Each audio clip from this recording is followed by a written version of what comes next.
Hello Pirates, welcome back. This time we're going to discuss how to build a Punisher Mk2. That's before the first raid, so we haven't seen the actual raid targets, but we've seen the VXP target, which is a good reference usually for how the raid's gonna unfold. A bit of a disclaimer, again, it's all based off of that one target in the VXP weekend, and based on our past experience, there will be changes, there will be adjustments, but the bulk of it should be similar.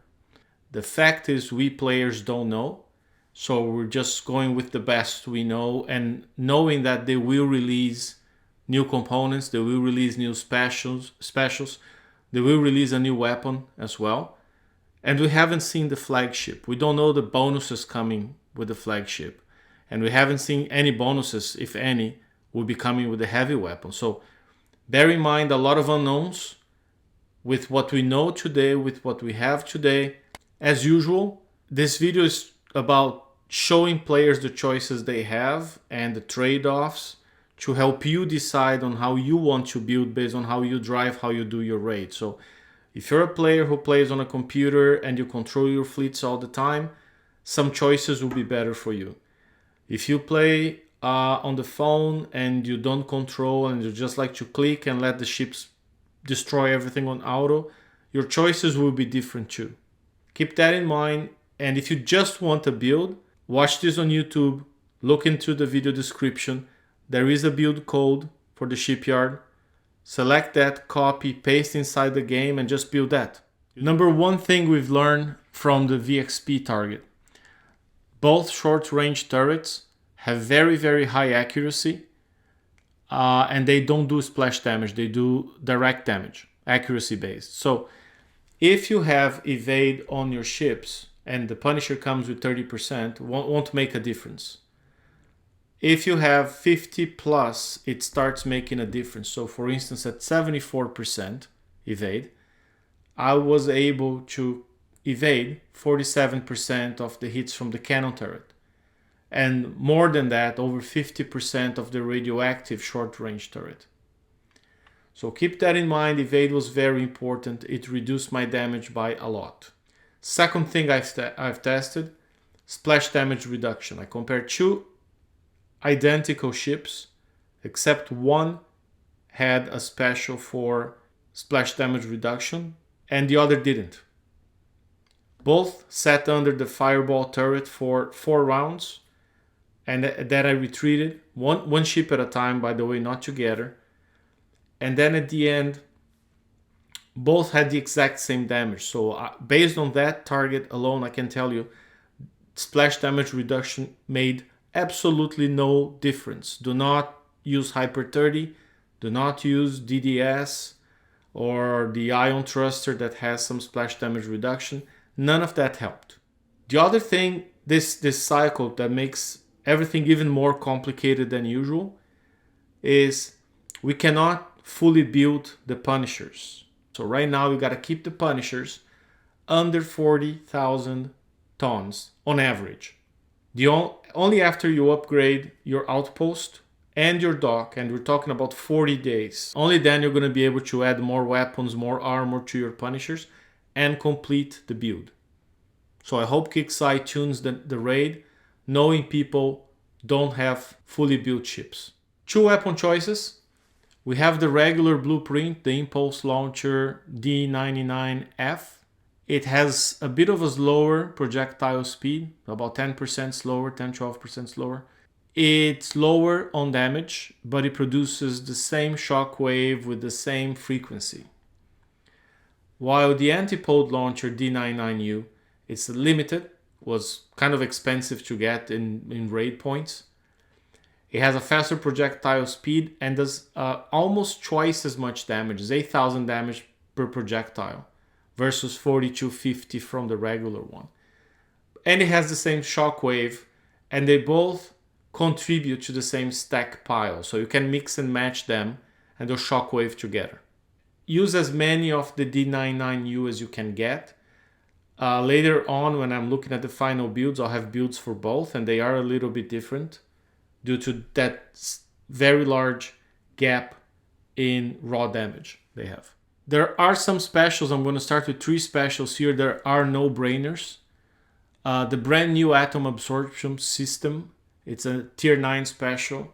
It gives you extra multi-shot. It's the one here at the top, and the stats are in the center. So it gives you multi-shot, a lot of radioactive damage, and radioactive survival, the equivalent of one of the new armor plates. It's good. It also adds 50% to your shockwave damage. So the standard shockwave damage is 12.5 million. It doesn't get affected by building damage or damage bonuses. It only gets affected by shockwave bonuses. And this one here, you get 50%. So it goes from 12.5 to 18.75 million damage per shockwave. Radioactive battery, it's a limited special. If you don't have it, you gotta use the regular siege battery 4. But by now, I think most players will have this one. It gives you both radioactive damage and on top of that, building damage. It also gives you a small amount of turret defense that at this point barely counts. We're looking at numbers that are much bigger. Maybe KixEye will release a new battery like they did with the riots where there was an improved battery. It may happen. So this is one of the specials we may have to refit. For now, it's a good choice. High pressure piping came with the Shrikes. It gives you a lot more projectile speed, which is important because launchers tend to be a bit slow. A lot of radioactive damage and building damage. I call these 3 the must-haves on your build. It's also important to understand how damage increases, and this will be even more important towards the end when we choose the final special. So I'll do a quick progression just so you understand. A naked Punisher with just 1 launcher and the limited launcher, it does 48,000 damage. The ship itself gives a 225% bonus. So when you multiply that, it's the base damage, it's 1 plus 2.25. So you multiply by 3.25 and you get 156,000 damage based on the radioactive. And you see matches here. But there's also the building damage that the game doesn't display, but since it's a siege target, it's all that matters. For that one, you get the regular radioactive damage and multiply by the building damage bonus. So plus 300% on top of the base, which is 1. So we do times 4. So one single launcher on a naked Punisher will do 624,000 building damage. You're going to have 40 of those in your fleet eventually. When we add radioactive battery, because it does 20% more radioactive damage, so now you see the radioactive damage went from 225 to 290, and you're going to say, why isn't it going to like just plus 20, 245? It's because it's adding 20% on top of the big number here. So that's why we say it's multiplicative, because you keep multiplying. So it's a base times 325, then times 1.2, then times 1.55, and that's why you look in the stat block of the special and you say, oh, it should be just 50%. But you see a big jump from 290 to 505%. Same with building damage. One adds 80%, the other adds 83%. But when you look at what happens, it goes from 300 to 630 to 1214. So in the end, one single launcher that has a base of 48,000 ends up doing 3.8 million building damage. One launcher. I'm not even going to multiply that by 40, but you get the idea. So it's important to understand the way damage stacks, because at the end, when you're adding, let's say, a small armor that has like the new Z2C, that has a 2% gain, and you say, oh, 2% is nothing. Well, it's not nothing, because you're going to be multiplying that 2% on this kind of crazy math, and it jumps you from 3.8 million to over 4 million per launcher. It's like huge. And then there's one more thing, and this one deserves a whole page. The atom absorption adds 70% damage. So I'm getting the 289. That's the number I had on the last page. Going back here, 289. Multiplying by 1.70. There is some rounding error, so my number is slightly different than the game number, but by very little. So this is what we're getting as radioactive damage. The special also adds 2 multi-shot, and the game here doesn't factor that in. So it keeps considering the damage as if the weapon had 6 shots. But now it has 8. So you gotta do the math on your own and say, okay, it had 6. So I'm getting the 492 and change, dividing by 6. I'm getting 82,000 and change per shot. But now I have 8 shots. So I'm gonna get this individual shot number multiplied by 8. That launcher is actually doing 656 damage, which is not displayed in the game. Now you multiply that by the 1200% here, 1314. So now this launcher is doing 8.6 million building damage. Full fleet times 40. Important for you to understand that gains in damage, they have increasing returns. It's the very opposite of gains in survival or gains in evade, because those have diminishing returns. If you have to choose towards the end between extra 2% damage, which is actually going to be like 20%, or 10% evade, which in the end is going to come down to extra 1 because it's diminishing returns, you know which one you're going to choose. Engines.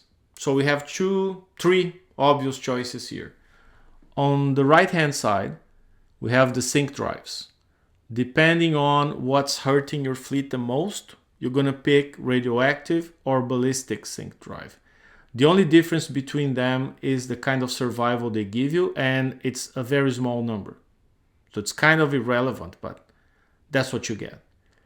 They also give you evade, and like I've mentioned before, evade here makes a difference. So maybe you want to go that way. But when you choose sync drives on top of the build I had on the previous slide, partial, you're going to be at 928% radioactive damage bonus. By choosing the Scorcher turbine, you won't get any evade. You actually get a tiny amount of survival that's barely a rounding error.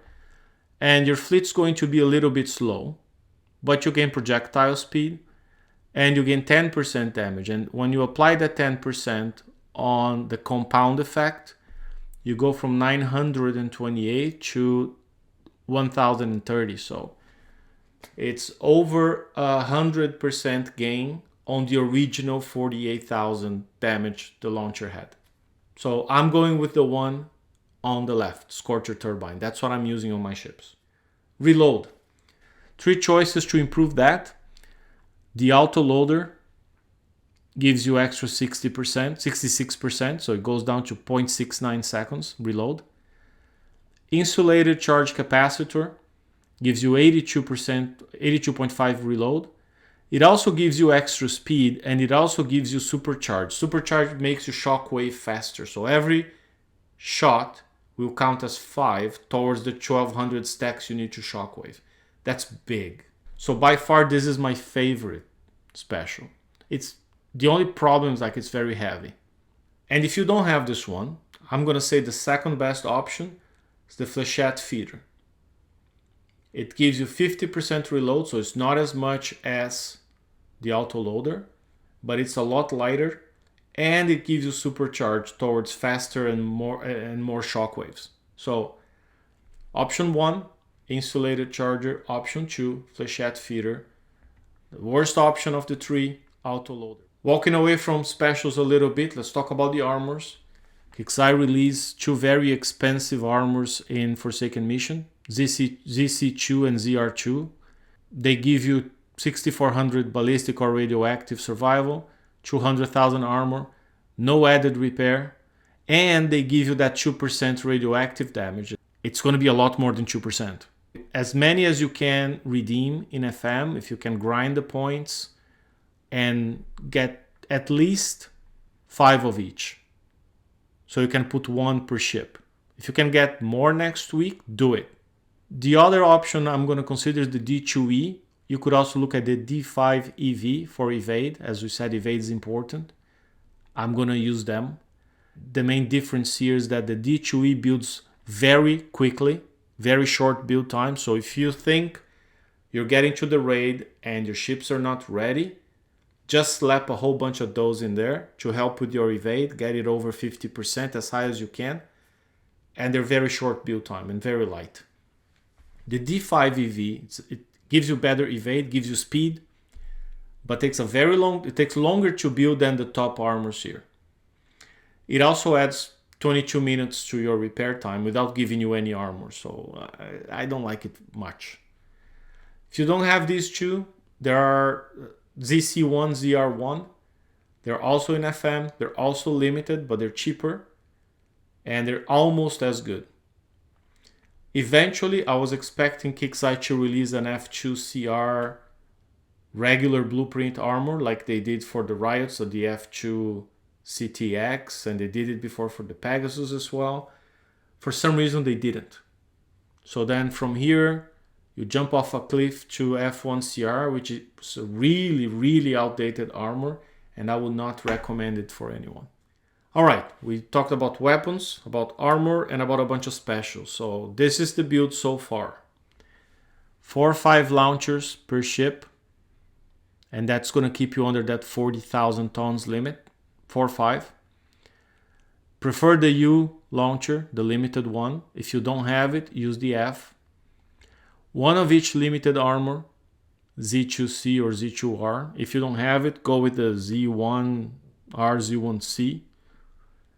When you use this armor, just having 2 of them, all right, you're going to notice the damage we had at 1,030% jumped to 1,076%. So just here, the extra 4% stacked as 46% more on the original base launcher damage.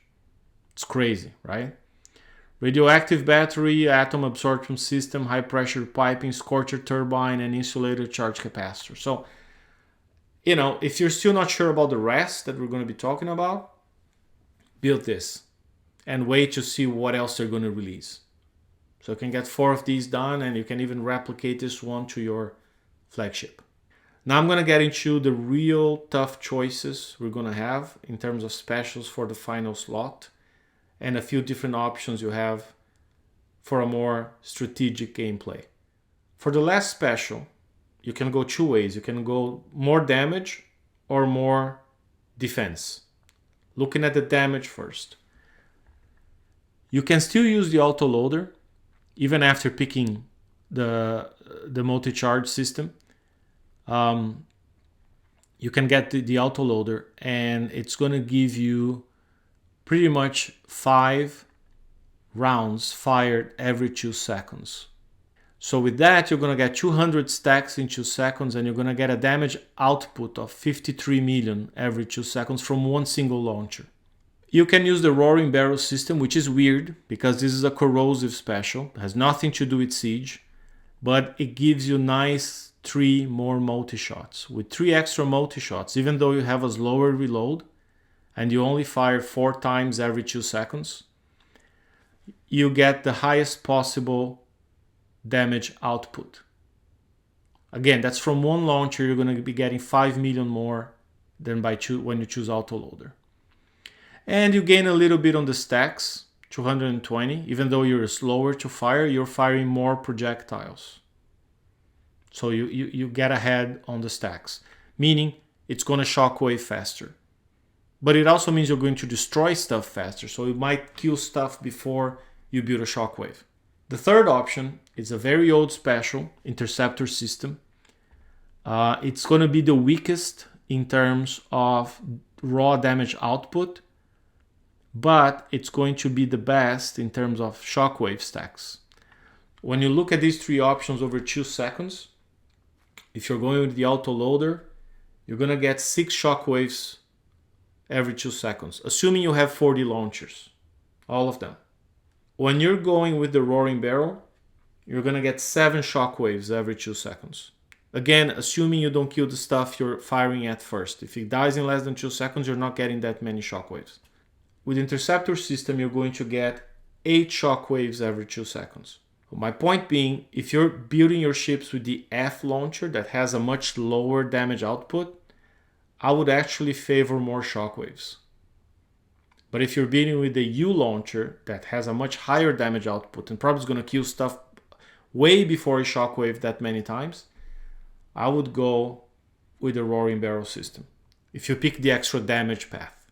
The other option is, on that last special, you don't go for the extra damage, the extra shockwaves, you go for evade.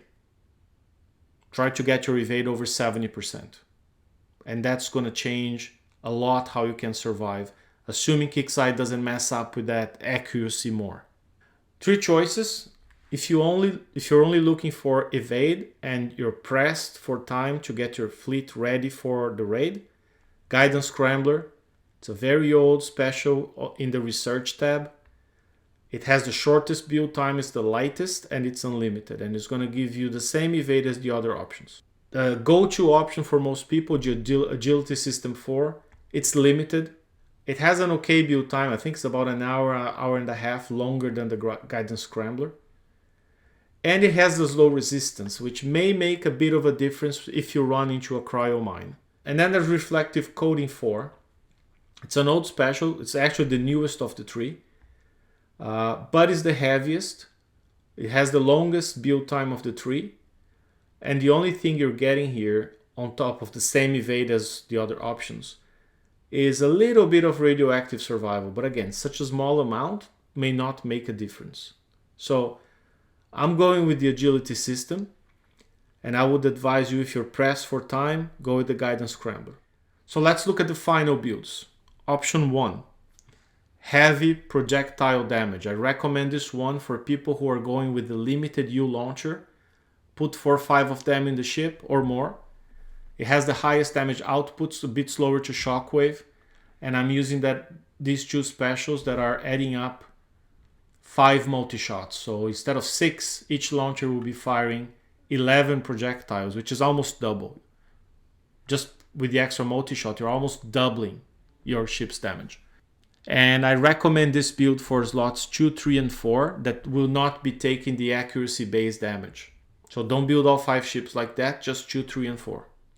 Build number 2, if you're going with the F launcher, use Interceptor system and go for a lot of shockwaves. This is going to be the best build to kill cluster turrets, because you're going to be firing at one and shockwaving a bunch of times and damaging everything around it. Some people are going down that path and they might be right. This is the ship you're going to use for slots 2, 3, 4 because it has very low evade. So if you put them on slot number 1 or 5, which are taking the most of the damage, they're not going to last. They're going to be killed real fast. And then you need a tank or 2. So this is the build you put on slots 1 and 5. Go light on the launchers. Put more launchers on the other 3 ships. Put 1 or 2 on this one. I mean, whatever you need to be able to fill up the other 3. And you're going to see a lot of evade upgrades, plus agility system, and a lot of the D2E armor. So this build has 84% evade. And upgrade them to give them some survival. So 2 ships like this, including one the flagship, 1 regular, and 3 like the previous 2 builds. Pick one of them, more shockwaves or more raw damage, up to you. And that would be a fleet. If you find that all very complicated and you just want all 5 ships to look the same, this is what I call the balanced and simple build. And the code for this one is in the video description if you're watching this on YouTube, and you can just build all 5 like this. All of them with 5 launchers. One of them will only fit 4 until you upgrade your dock. 4 armors of the new one, 2 Cs and 2 Rs. 2 evade armors, agility system, and the other 5 specials that we had discussed before. Okay, that's the simple. And if you're just looking for a build, that's the one for you. After you get the builds done, or as you're getting them done, remember you're going to be able to use all your FM tokens, and there may be a TLC with tokens. So actually prioritize upgrades over getting the ships fully built. Get the upgrades done. Like this week, stop building them and get them upgraded a little bit. Then you build them more when you get FM tokens, and keep going like that. Let's look at each upgrade now. U1, upgrade 1 is going to make the ships stronger individually. Each ship you upgrade to U1 gains 5,000 ballistic and radioactive survival. When you go to U2, each single ship you upgrade to U2 makes the entire fleet stronger, because when you do that, you're actually doubling the survival they gain from the aura from 5 to 10,000.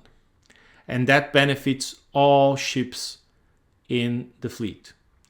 U2 also unlocks the heavy weapon slot, and if you manage to do any ship at U3 before the raid, you get a nice radioactive damage bonus. So if you're doing that 2 tanks, 3 damage ships, I would say get the damage ships to U3 first, because then you're gonna get the damage and the 3 times more on the supercharge, so more shockwaves. So it's important to get your tanks to U2 and your damage ships to U3 eventually. And because of this whole math here, I would advise you to get 1 ship to U2, like U1, U2, before you even worry at getting a second ship to U1, because again, U2, the aura will benefit everyone. And just to compare here, right? At U0, this is the survival you're getting before you put any armor, 30,000. When you get them to U1, each one of them gained 5,000, so now they're all at 35,000. If instead you go to U2, you're gonna get the extra survival from U1, but you also get the aura to everyone. So just to compare, if you have a fleet with everyone at U1, everyone will have 35,000 before armors. If you have 1 ship at U2 and 3 at U0, the U2 ship will have 40,000, so it's already beating this. And the other 3 ships that you didn't upgrade at all are also getting 35, so they're matched. And you only had to do 1 ship. If you manage to do a second one, then you're already getting ahead, because the 2 ships at U2 will have 45,000, and the other 2 ships at U0 will have 40, so they are already ahead of doing all of them at U1. Hope you got the idea here. I just realized that yesterday and just thought I'd share that with you here. Thanks for watching. If you want to see my Punishers doing the VXP Target, we have this video here. And if you want to look at my deep dive exploration of the VXP Target, how I learn all these details, you can watch this 20-minute video over here. Thanks for watching again. Subscribe to my channel and turn on the buzzer if you want to be notified about new videos coming up. See you next time, pirates.